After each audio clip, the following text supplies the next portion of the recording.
my name is Bethany, and this is the Knitting Thru podcast. This is a knitting podcast where sometimes I sew and sometimes I crochet, and I show you those things. Also, I have been doing crafty stuff for as long as I can remember, and so sometimes it comes out in different ways, but this one is mostly focused on knitting. I am from Indiana in the United States, if you can't tell by the way I talk, and it is hot. It's September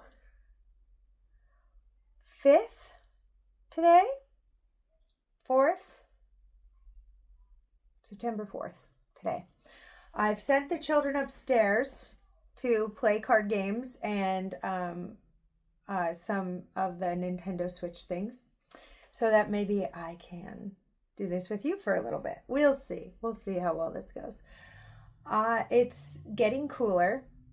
I can feel the autumnal pull, right? I can feel it coming, and it's just really nice. In the evenings, it's still pretty warm, but it's not like sweltering. We still have a couple of weeks, I think, of some 80-degree highs. I saw next week, I think one of the highs is 82. But those will start petering out through September, and October is usually like the last week of September, and October is like the true beginning of fall over here in Indiana. So if you'll remember from last time, I had some real specific goals around what I wanted to get done with my knitting and what I wanted to be able to focus on in the upcoming months. As I go through my projects, I'm sure you'll be able to figure out when I lost some steam around sticking to the plan. I had on my list, I had finishing Ned's socks, my brother-in-law, whose birthday was in August, and I'm going to be mailing those off to him in just a little bit. Finishing my son's socks. His birthday was in April, but I cast on their birthday socks on their birthdays, and I wanted to make... There's a FedEx man here. I wanted to make sure I got those done before my daughter's birthday here in August. And you would think 4 months on the needles would be long enough, but I've just had them in my bag. They've been my little go project because they're just vanilla socks. And the last thing I wanted to complete were both the Christmas stockings that I had left to do for my sister Sarah's family. I almost made it to my goal. I would, like, there was enough time, there just wasn't enough motivation. And you'll see what I'm talking about here. So, first of all, Jack socks. No. First of all, Ned socks. These socks I made for Ned last year around August. I have another pair that I made for him too, but they were too short. He said they were too short for his feet. So all I did was pull off the cast on and then do another series of broken rib stitches here and then another thing of 2x2 ribbing. So I think my boy's new bed is being delivered. I think that's what's happening. They're gonna be so excited. It's come a day early, if that's the case. Yeah, those are some big boxes. They're gonna be so excited. Okay, so I got this yarn for free in a yarn giveaway table at a yarn retreat I went to. I've only been to one before, and it was fabulous, and I would definitely go to one again. But the length was right here, everything fit correctly here. But then it was a true like shorty sock. I only did maybe 10 rounds before I started the heel, so we gave him a bit longer of a leg. I also lengthened the leg on the other pair of socks I made for him. So we'll be able to send these off, and they're all done. So all I did was a broken rib texture, and there's lots of ways you can do a broken rib. This one is a 1x1, so it's just a round of knitting and then a round of knits and purls. You can kind of tell when I did the foot originally, I did my tread heavy heel here, but I forgot to do it here until like the very end. If it's not my size foot that I'm knitting for, often I will forget to do the ball of the foot because the rounds are not the same number. And so you would think that would mean I would start it earlier with bigger socks, but I guess not. So these are all done. Yay, he can have 2 pairs of birthday socks.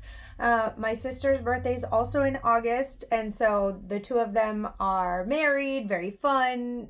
Even their son's birthdays are in August, so their entire family's birthdays are in August. And so I'll be mailing these off to them now that they're finished. Jack's socks were finished as well. These are not on blockers because he's actually been wearing them, so they've been washed a couple of times. And they're just so cute. He asked for long. You can like not even see the difference between the 2 socks. It looks like, oh my gosh, they're there. He asked for long black socks. He wears my size socks, so I just do exactly what I do for my socks for his socks. He's 10 years old. Someday soon I will probably have to make him bigger socks than I make for myself. But I have told myself that that's okay. When he outgrows the socks that I've made for him, I just get to have them and it'll be fine. So these are just Patton's Croy in the colorway charcoal. I really like that sock yarn, especially for socks. It's toothy, it wears really well. It's more like a sport weight yarn. So on a true fingering weight yarn like Ned socks, I do them on a US 1, a 2.25 millimeter needle. Okay, everybody breathe with me if you want to. I'm going to breathe because I keep stumbling over my words. My brain is thinking that quickly, but I don't think my mouth can move that quickly. Okay. I did these on a 1.5, so a 2.5 millimeter needle. And I used to really like the density of the Patton's Croy with the US 1 needle, but I'm not liking it as much anymore. I don't know if it's because it's actually getting tighter with my little small circumference 9-inch circular needles or what, but I'm okay with the gauge of the 2.5. So I realized though that I did the toes with my long circular needle to do magic loop for the toe, and that's a 2.25. So the toes and the heel flaps are real dense because I did those on a smaller size needle accidentally. I didn't even think about it. He's been wearing these. He loves them, which is so funny because the socks he used to request were really bright and colorful and fun, but this is his vibe now. He wants I think manly socks. And he even told me that way if he needs to go someplace fancy, he can wear socks that I knit him. And I was like, okay, well, yes, definitely. So these are all done. I did have to kind of power through the last part because they're black and they're I couldn't do the decreases at night really unless I was like under my light, And so the stockinette parts of them were wonderful because like even though it's black, I don't have to look at it, right? So I can just keep going. But the parts where I had to like see where my slip stitches were on my tread heavy parts and then, my decreases on the gusset and stuff, I had to really be having some good lighting for those, but they're all done. And actually it's made me wonder if I want my own pair of long black knit socks like he has, because they just seem so usable and wearable. He's been wearing them a lot and they've only been done for a couple of weeks, and as he keeps wearing them I think maybe I should just cast some on. Like even if they took me as long as it took me to get these done, which it took me about 4 months to get them off the needles, right? Even if it took me that long, they'd be done. And yeah, I can't steal these, so I'll have to make my own if I like them. So I just did a 2x2 rib, which is often what I do if I'm doing cuff down socks. I'll do a 2x2 rib. So the cast on is I do a long tail for the knit stitches and a German twisted for the purl stitches, because I just think it like zhuzhes in even at that very cast on edge really well with that, and still gives it a significant amount of stretch and everything. Very good. Then for his, I did 60 rounds of the leg, and I feel like one of these is shorter, but it's not. I just keep holding one of them higher than the other one. And then I did, you know, slip stitch, heel flap, and gusset, which is my standard thing that I do. I can do it without thinking about it really now. It's really great. For those of you who have been knitting socks for a while, you know you've got your like little recipe that you can do without really, you know, having to reference anything anymore. So if you're curious about the tread heavy socks, I am doing another heel option for them soon, and I'll show you that in a little bit. But this one's already up. If you want to knit this entire sock, it's up on, I have like a whole playlist of the cuff and the leg, the heel and the gusset, and the foot and the toe. All of that is there. And once you get the slip stitches on the heel turn sorted out, if you've been knitting socks for a minute, you'll be fine. Like, you'll totally get it. So yeah, these are going to be great. They already are great. He loves them. It's fantastic. So this, okay, for the stockings, right? I did this one forever ago. This one is, I think, called the mistletoe stocking. And then I did this one last time. And now I've done this one, which is so beautiful and Christmassy. Like, I get it. Like, this one is also somewhat Christmassy and good. But this one, oh, it's so good. I love it so much. I just want to make Christmas stockings for my children now. This one is so, and it's like the foot is so chunky. Oh, I love it. I love it so much.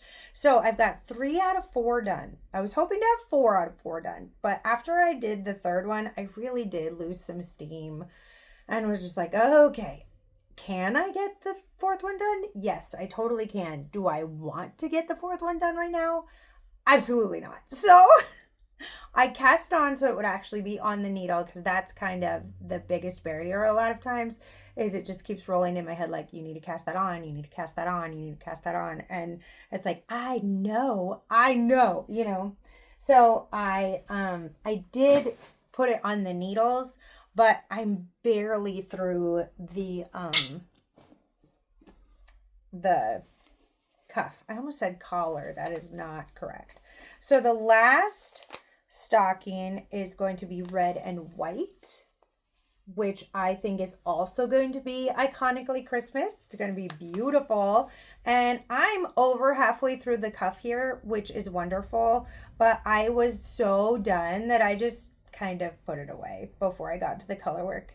I think this month it'll be easy for me to jump back on this bandwagon, because when I set it up to where I do a chart repeat a day, it goes really well, and I don't feel overwhelmed, and I don't feel like my hands are getting stiff or anything. It's a really good setup, and I am still wondering if I can accomplish that with my other goals for September, because the ones for September are actually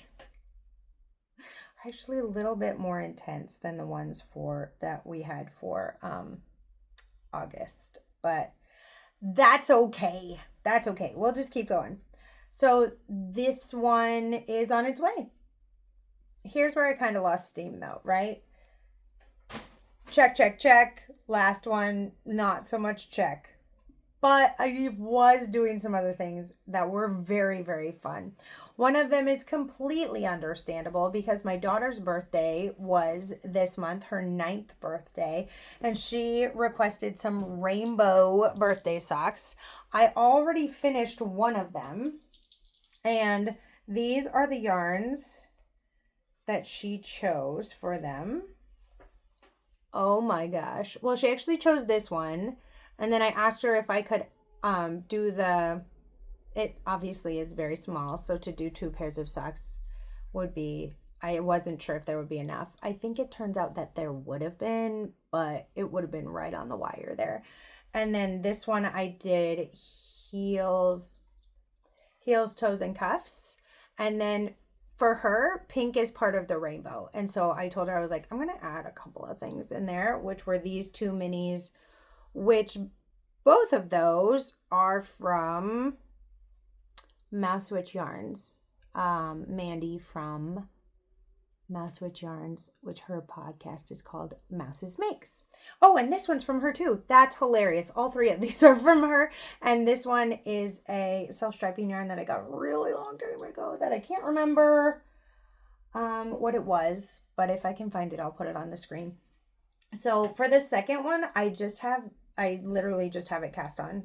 I haven't even put it in the round or anything. It's literally just cast on. But I did get one of them done, and I got it done really quickly. Her birthday is later in the month, and so look at this.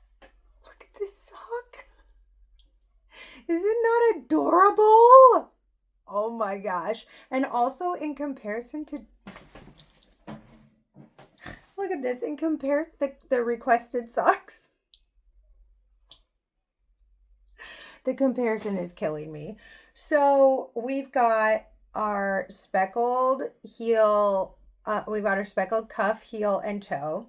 So I did a repeat of the self-striping yarn. I did the light purple, I did a pink, did the heel flap and gusset, did the purple in where like that first part of the gusset is, because I feel like that takes a lot of the yarn, and then the self-striping yarn is like really scrunched at that point if you do it that way with the self-striping yarn. Even here where you can see there's several rows down, this purple is pretty small.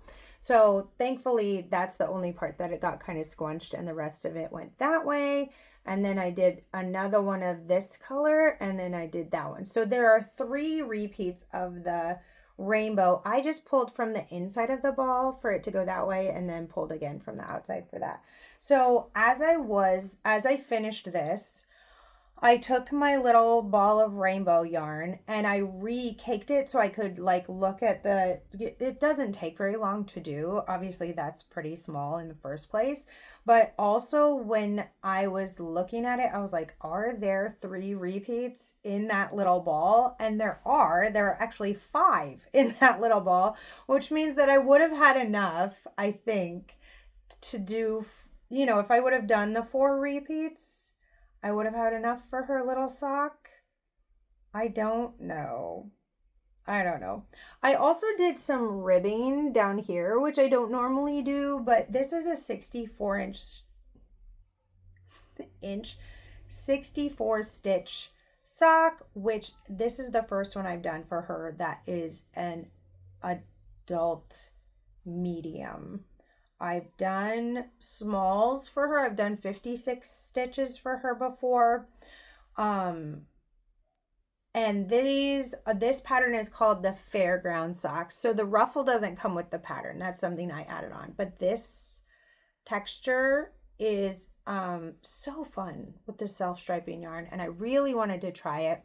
And I was curious to see if my experience with the Fairground socks would be similar or different to my experience with the heel toe do-si-do socks. And I believe it is the same. I believe that my tension is just way tighter when I'm doing increases and decreases like that, like this little lacework stuff. And so I don't know if I should go up a needle size or not. I think both of them are so fun for self-striping yarn, and I really like working with self-striping yarn, especially when you can make it look fun. You can have these wavy things going on, or you can have the chevrons of the heel toe do-si-do pattern. But I don't really want to change the recipe that's in my head, so I've been wondering if I should just go up a needle size. I'm still not sure. I think the thing that's been holding me up is that I don't want to end up with unwearable socks. But that's never been the case. Between me and my 4 kids, we can always find someone who fits the socks.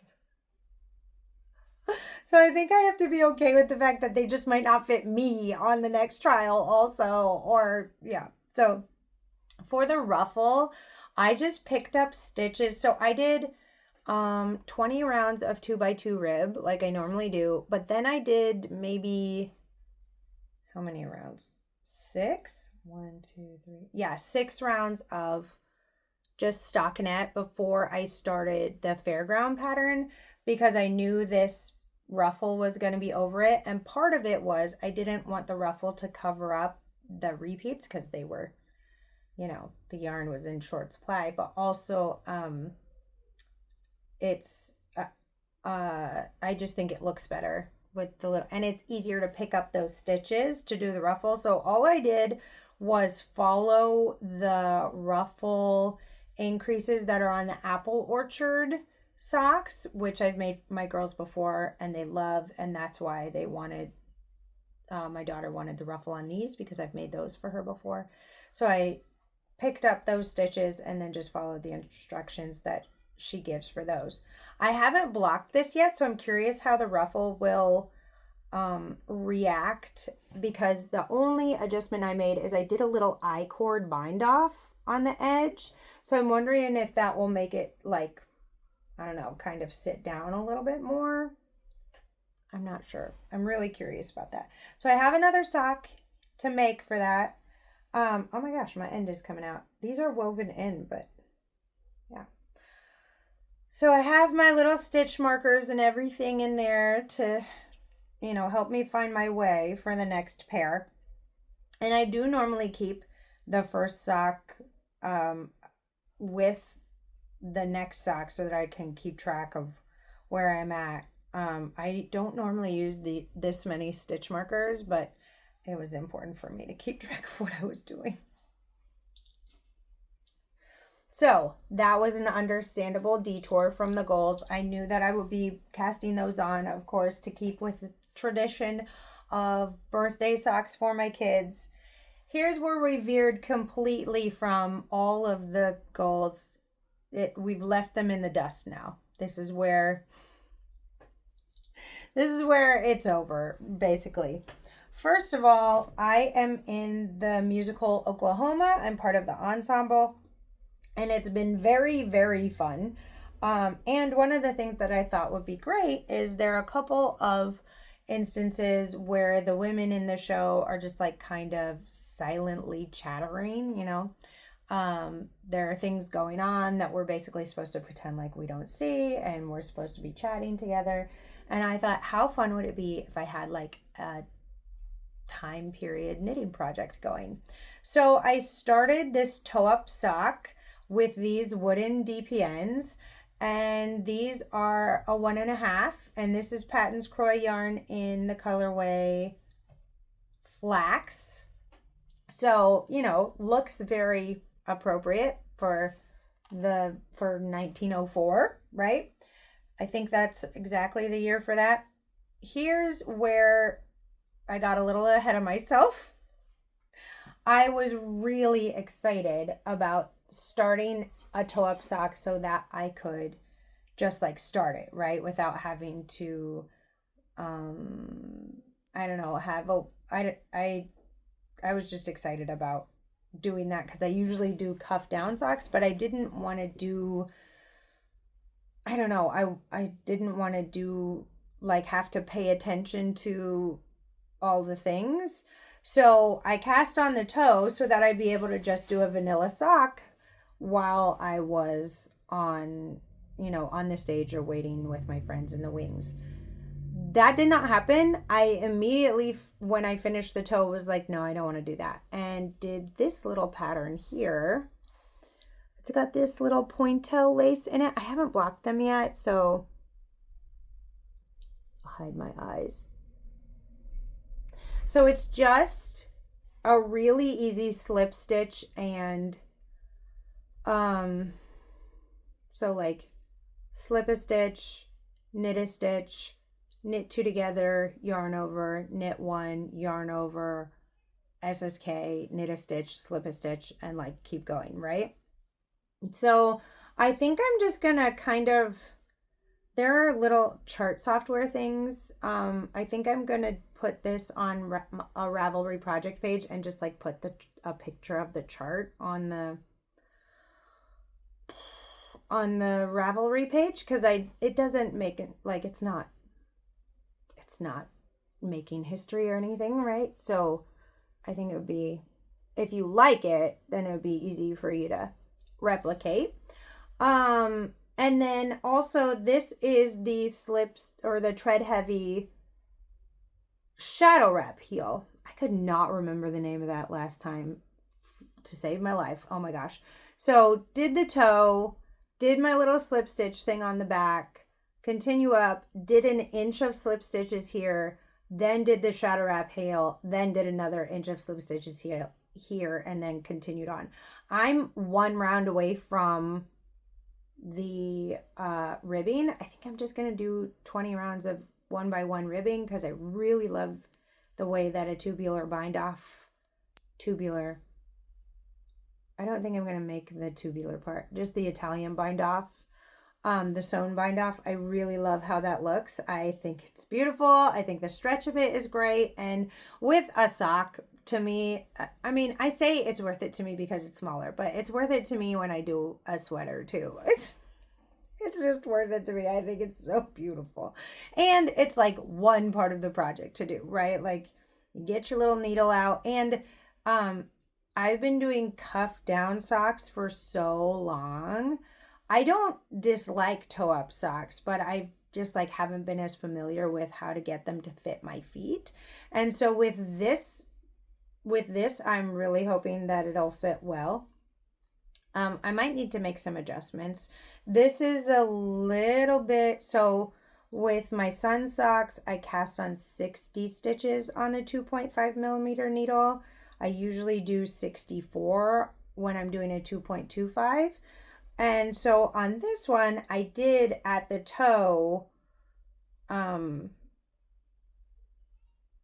stop at 60 stitches, and then I had to add one more for this chart to work, but worth it, you know. And I'm really curious as to how the fit will be for me because I'm a little bit of a stickler about it. I'm a little bit particular about it. So I hope it works really well. Either way, I think even if the heel isn't for me, lots of different heels fit people lots of different ways. So I think it would still be worth putting a little tutorial up for it. I mean, lots of, with how popular the shadow wrap heel is and how much people love being able to wear their socks all the time, I just think it'd be totally worth it. The other thing eventually that I'd like to do is be able to be comfortable enough with a Fleagle heel, because I've done the shadow wrap heel for my kids' socks several times. Actually, for especially the little ones, I do that one a lot. The bigger kids, because I feel like, because I will often do a ribbed like top of the foot for the little kids and do a shadow wrap heel, so it stays on really well. But then the older kids are asking for more, I don't know, just different things than just a ribbed top of their sock, which is great. I love that. Fabulous. But we'll see. We'll see how this goes. I'm excited about it. And I was stopping here because I wasn't sure. I will often stop the step before I feel like I need to make a decision. So really, I could just finish this sock, right? And be done, and that'd be great. The thing that I need to make a decision about is I was wondering if I should start top down and do the same thing. Because honestly, I think it'd be kind of fun if the chart was like, if the V's went this way on one sock and the V's went the other way on the other sock. I think that'd be kind of fun. But I might not do that. I might do it toe up. I'm not sure. But I was thinking about it today, and I just thought, Why am I stopping this? Why didn't I just finish this sock? I don't know what I'm going to do with the other sock yet. I'll probably still do it toe up. Probably. But that doesn't mean I can't finish this one. So hopefully that'll be done very quickly.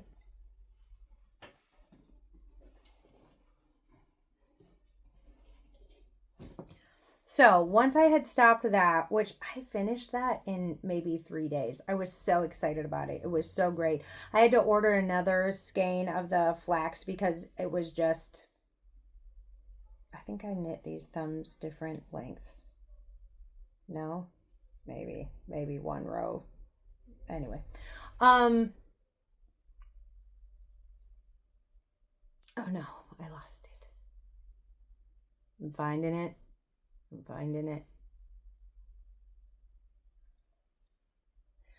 So when I stopped on that sock because I felt like I needed to make a decision, I just immediately cast on something else, which these are them. These are the beeswax mitts. I love them so much. They're absolutely fantastic, to the point where I might actually just order this exact yarn again and make them again. I had about 90 grams left of this in a skein somewhere. And this is actually the second skein that I bought of this yarn. And now I think I might want it in a sweater. Anyway, it's beautiful. It's a really tonal, like, I don't know if it's picking it up, but there's some really dark patches in it. And it's just this really golden yellow. It is a yarn called Dream in Color, and it is smooshy with cashmere. And these are for my friend Bethany. She's going to be coming to visit me soon, and I'm really excited. And she said she needs more yellow in her life recently, and so these are for her. They are beautiful. It took me a second to get into the flow and like understand the pattern and understand the chart. And for a minute, I was like, am I broken or is the pattern broken? But it turned out it was me. The pattern's fine. I only have, didn't mean to move you. I only have a little bit of this left, like tiny bit. So I'm probably going to put that with just some leftovers that I have. And if I want to make these again, just order the yarn again because it's such a good color. I love it so much. It's got the cashmere content in it, which makes it so good. Oh my goodness. Oh, and I'm not sure. At first, I wasn't sure if I wanted to do the chart on the palms as well. But honestly, it goes all the way around. So if you were not going to do that, I mean, you could make that choice to do that, to just do like, keep this rib going down here. But you'd have to make a choice basically to figure out what to do with this part of the chart and just kind of split it off, which is totally possible. But what's great about doing the chart for all of it is, one, it's really pretty and just continues on, right? And number two, it doesn't matter which hands you put them on, which hand you put them on, because the thumbs are just on the side. So it doesn't matter. You don't have to keep track of it. You don't have to make sure they're the right direction, because they're always the right direction. They're so sweet. I like them so much. They're beautiful. And even though she's going to be visiting me soon, I think I'm going to pop them in the mail to her anyway, because if I were her, I would want them. I would just want them. But I do need to block them first. I need to soak them for a minute because this yarn has been here and there and everywhere. And I think it'd be a good idea to send my friends some clean mitts. What do you think? Okay, so now this is where it really goes off the rails. Friends, oh my gosh. Okay, so some of you know that the autumnal equinox is on its way, right? So most people recognize the solar equinox, which is August 22nd. There's a lunar equinox, which is August 22nd. September 22nd. There's a lunar equinox, which is December 1st. So, oh my gosh, September 1st. The winter solstice? The lunar winter solstice is December 1st, right? Wow. Wow. 2 different calendars. September 1st is the lunar fall equinox. September 22nd is the solar fall equinox. I love the fall equinox. I feel like it's the knitting new year. I feel like everybody is just so inspired. Like we can, even if it's not cold where you are, you're inspired to make all these cozy, beautiful things. And especially because it's at the beginning, you feel like you have all this energy to put towards cables or lace or like this construction you've never done before, or it's just full of all these new possibilities, and I absolutely love it. Love it. So one of the things that I would like to do this fall is continue my search, or continue my trying efforts towards a good cropped cardigan for myself. Now, that being said, I tried that last year, and I did not get what I was hoping for because I didn't do any swatching or gauge calculations or anything at all, which is to be expected. I tried doing the Mystiha cardigan in this beautiful color, and it came out much too big on the bottom, and so it was like venting on my back a lot, and I was just cold all the time, and I was like, that is not the purpose of this. The purpose is for it to be on my back, right? So I pulled the entire sweater out. I finished it, like wore the cardigan for, I don't know, a month, 3 weeks, something like that, and was like, this is not working. It only keeps me warm if like I have a coat on over it, and that's not what I'm going for. So I made it into this brioche vest that still isn't quite working the way that I want it to, but I think I have an idea for how I want to adjust that. So we're still working on that. It will eventually be a wearable thing for me that I love. In that vein, I thought, well, what if I gave myself a really good cropped jumper sweater, right? And then a really good cropped cardigan. So I decided to start with the jumper because I've been wanting to knit the tulip jumper for forever. And I've decided that my hesitancy to do things when they're popular is just what it is, and that's okay. But eventually I come back to it and I think, nope, that was popular for a reason, and I'd like to find out why. So I have this beautiful brown. It's so dark and beautiful.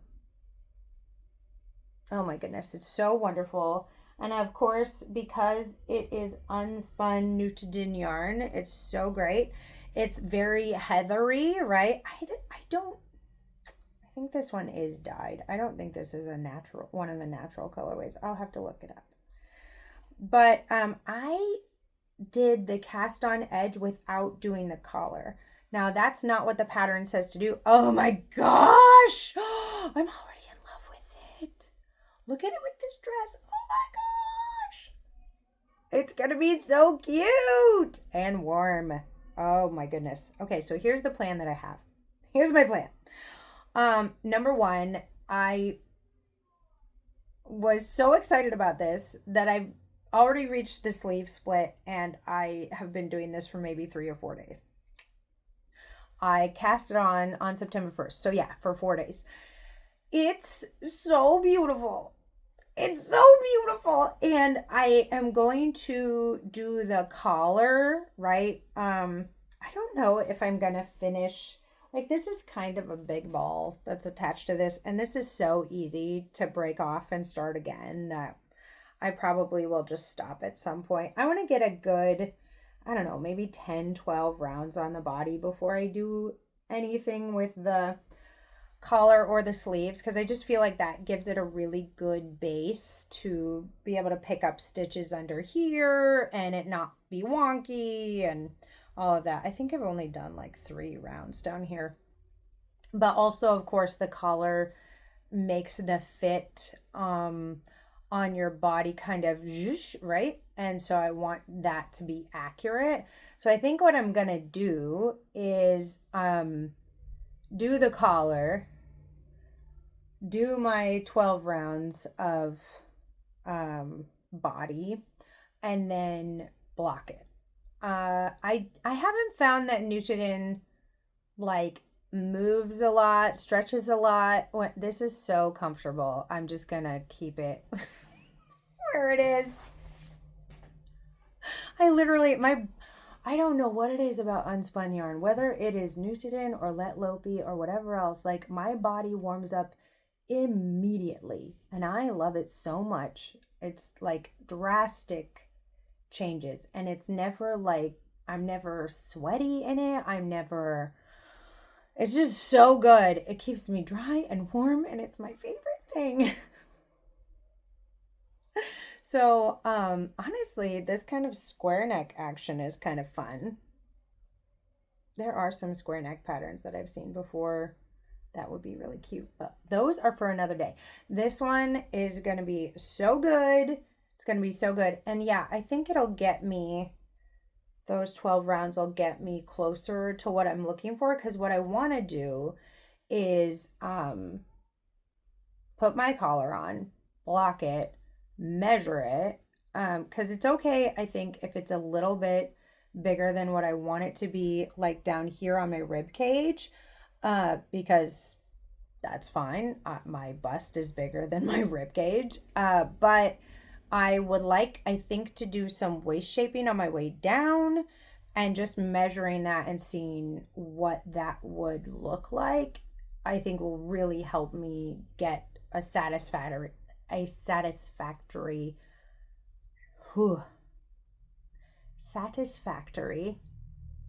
piece that I will really, really like. So I should have turned that on in the beginning, I think. Anyway, it's beautiful. I love it so much. I've been obsessed. And now here's the kicker though. It's already September. My goal was to do the Go-Go Dynamo shawl, finish that, which I have a lot of it done, right? But that thing's a beast. And so to finish that, that's going to take some dedication, not just putzing around on that. I also wanted to finish my bunny cowl before we go on our camping trip, which is the first weekend in October. And then I also wanted to crank out a few Aniela hats. Oh my gosh, I should just ask her how to say it. For my kiddos, because I made one for my husband and one for myself, and we absolutely love them. They only take me a few days to do. They're really fast. And also to do them, I need to actually do them. So I still have a stocking to do, finish the shawl, the bunny cowl, and 4 hats in September to be able to feel like I have freed myself from basically the things that I feel like should be done before I start other things. Because the reason I want to do the Go-Go Dynamo shawl and finish that is because of the Stephen West MCAL that is every October. Not because I'm sure I'm going to do it, but because I'd like to just be done with the other one and finish it, and then be able to look at that and go, oh, do I want to do this? Do I not want to do this? Whatever. I still have my November jacket on the needles. I did not touch it specifically because I had other goals. I am realizing now that that just meant I cast on a few other things.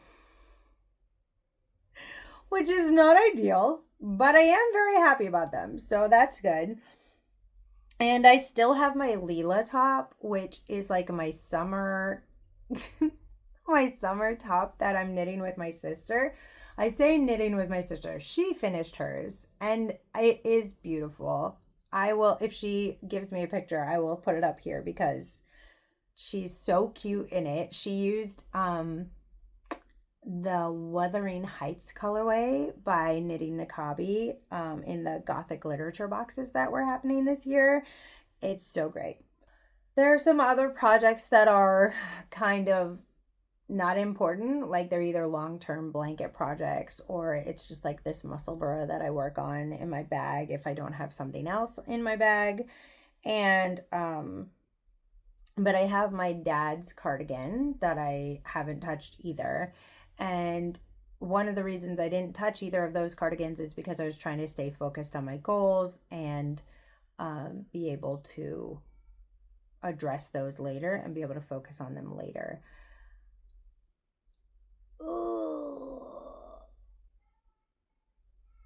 I'm not mad about it. You know what I mean? Like, I still feel confident that I'll be able to get the things done that I want to get done. This is moving so quickly compared to the November jacket. Oh my gosh. I do love them both. I do love them both, but I think that November jacket is going to take a second, and that's okay with me if it pauses for a while. I don't think I ever put things in hibernation on purpose. Well, that's not true. Not long-term hibernation anyway. I will put things out of my sight on purpose so that I can focus on things that I need to get done, which might just be my version of hibernation. They might not be in specific project bags and things like that, but they are put away. So, yeah, I have a few pairs of socks going, which I had socks on the needles, but I decided to do that flax pair anyway. All of it is good. All of it is good. Sorry, this is now in the part of the show where I talk about my life. I finished a few books this month. They were so good. The Wisdom of Your... Wait, hang on. Let me get my bookmark. Okay, I finished 4 books this month, which is great because I was in the middle of a couple of them last month and hadn't finished any of them. But I finished The Wisdom of Your Body, which was so good. I would say it was not something that I was super comfortable with at the beginning. When she started speaking, my mother used to say, sounds a little California woo-woo, when we'd be talking about something. And that meant like it sounded a little new age, or it sounded like, something that she didn't really believe in. And so I just kept telling my husband, who is from California, I would be like, this book sounds a little California woo-woo. I don't know about it. And he just always laughs. He's like, oh, those Californians. So, but it was very good. I really liked it. I got a lot out of it. It was really helpful, actually, even during a hard emotional time last month, that I implemented some of the things that she talked about, and it really was helpful and effective. So that was really great. I finished The Well of Ascension, which is the second book in the Mistborn series by Brandon Sanderson. That was also very good. I liked that. There are a couple, when you're reading a fantasy book, and for those of you who are wondering, like, if it's something you'd be interested in, it is definitely like a whole different world, definitely fantasy, no spice so far. So if you're not into the spice, you might really enjoy the Mistborn series. Oh, dang it. What was I going to say? I really liked it. I think I might have even liked it better than the first book, which is great. Always good when you like that one at least as much as the first one. There is this thing about sequels, right? That's hard to live up to. Um, I am excited about listening to the third one. I don't know if that's the final one. I haven't looked it up yet, but I do have the next one on hold on my Libby app, so I'm really excited about when that's available. I also read A Psalm for the Wild Built by Becky Chambers. That was so good. This is the second one, A Prayer for the Crown Shy, and they are not super long. They're quite short. And one of the categories for our family bingo was a 24-hour read. And so I was able to do this one in 24 hours. I listened to The Wisdom of Your Body and The Well of Ascension, but I got this and A Psalm for the Wild Built from the library. And then I also listened to, So A Psalm for the Wild Built is so good. I wept. Like, I thought, and here's part of why I like was gushing my eyes, right?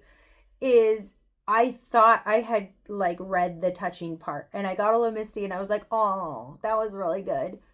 Turn the page literally. And I'm like, oh my gosh. Like it was one of those where I was glad I was up late at night by myself reading alone because I really was like a sight to see. It was so good. Oh, it's one of those where like you didn't know your soul needed something until you got it, and then it was really good. So I'm looking forward to reading this one. I've obviously just started it. And then I also finished this book called The Serviceberry, which is by the botanist who wrote Braiding Sweetgrass. And I have not read Braiding Sweetgrass. I've heard that it's really good. Serviceberry was really good. I loved the thoughts that she had on gift economies and like that's just how my world works. I am a mom of 4 kids. I've got a bunch of sisters. We're just basically like in this world of women where we trust and lean on each other and ask for things and give each other things even when the other person hasn't asked for them. And we've really been intentional about building this culture of love and generosity and trust, and it shows, and it's wonderful to be a part of. I just am so thankful. And that was what I was also just reflecting after listening to Serviceberry and just her like talking about the way that like you just keep it going. Like you just keep it going. It's not about like actual transactional reciprocation, right? You just keep giving things and then you receive things and you give things, and it just is so relatable to me, which was hilarious because when I talked to my husband about it, he was like, I don't know, I think it sounds kind of stupid. And I was like, I loved it. Like, so when we talked about it, he was like, no, I can see that. I see that. He was like, but as a form of like economy. And I was like, it is a form of economy. And he's like, no, like a recognized form of economy. I was like, I think it's recognized by a lot of people. And so it's just, he and I are very much like the stereotypical, the wife is a lot more liberal couple. But it's good. It's good. We have a really good time. And he's wonderful. So it's very what do I want to say? Like very good at listening and hearing what you're like putting forward instead of just trying to listen to respond or I don't know, to win or whatever. He really does a good job with that. In fact, he does a better job than me. I get kind of competitive when we're arguing sometimes. So all of that has been very good this month. Also, we have been, I was going to say redoing, but actually just in the first place doing. We moved to this house 3 years ago, and there's always some project going on because this house was built in the 1920s, so it's about 100 years old. There were things that were added on to the original 1920s house that we don't even know when they were added on. And it's just nothing is square, but we love it. And my husband is a carpenter, and so that has been fabulous to be able to have him basically renovate our home. He has renovated the front room and the bathroom, and well, both bathrooms, and the guest room and our bedroom, and now I think the only things left are the dining room. I don't know if we'll ever truly renovate the kitchen. We'll see. And then upstairs. And he's actually made the basement into like a usable space. So that's a whole huge awesome thing too. So we're doing the boys' room. It's been really wonderful because his brother came to paint it for us, which is so much better. I don't enjoy painting, just like painting walls. I like having new colors. I like renovating. I like decorating. But I like the details. So anyway, that has been really nice. He's really good at it. Like his cuts with the paintbrush and everything are really good. So that has been really nice. The boys picked out a really cool color. Their theme is going to be outer space. So that's going to be good. And so their bed just got delivered while I've been sitting here talking. And I wonder if I should just take the boxes upstairs and start putting things together, because that would be really fun. Yeah. As always, if you made it to the end, be sure to leave me a comment about what you were working on while you were hanging out with me, or just a little emoji. You know, I love knowing who made it to the end, and I will see you next time. Bye.